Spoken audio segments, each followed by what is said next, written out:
they're definitely excited about their sport, here, and they definitely come out. I know this is probably, I think it's the smallest piece of property we have for in the open rotation, so not as many people, but it feels they're a little bit closer to you.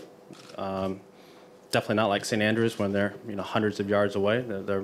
It's a very intimate atmosphere, and I think that that's fantastic for us as players. It's the history of the game. Obviously, it's our first one, but I think that shot making creativity is paramount when you play a links golf course, and I think that's something that it's taken away I think in modern course design. We don't see that. Everything's in the air.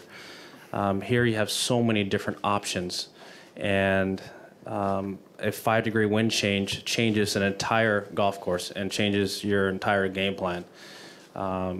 It's just everything's magnified.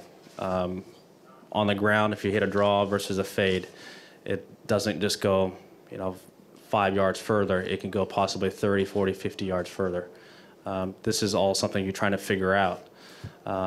Meanwhile, what trajectory you're going to hit the golf ball at. That's something that I've always enjoyed.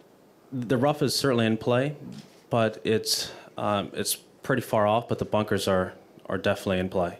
And you're having, as I said, either carry them and then stop it short of the next one, or having to skirt past them. If you just happen to pull or push something, it'll roll right up against the face. So that is going to be a great test this week, trying to get the ball in play, but also even on the greens. A lot of these things a lot of the greens are tough to hit.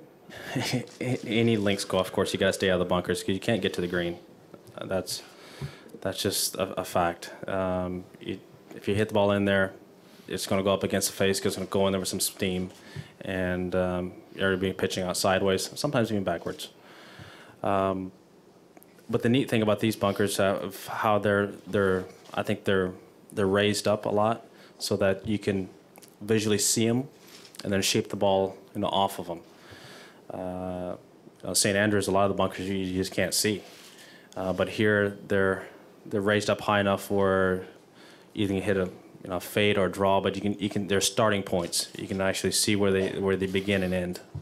No, they are slower. I think they're running probably just a touch under 10.5, but closer I think to 10, and which is it's probably slow towards our standards nowadays.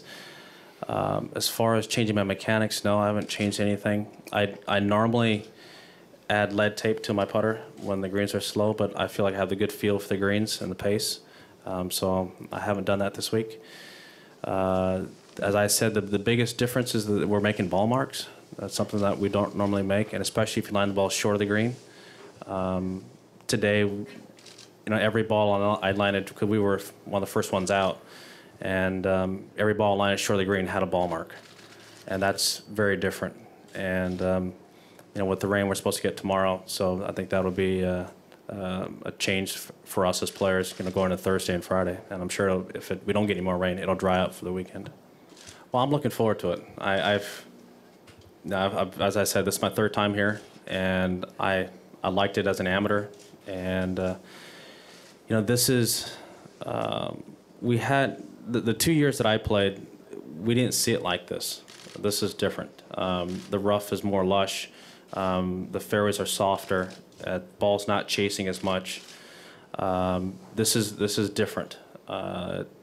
It's a slower golf course, but still, nonetheless, it's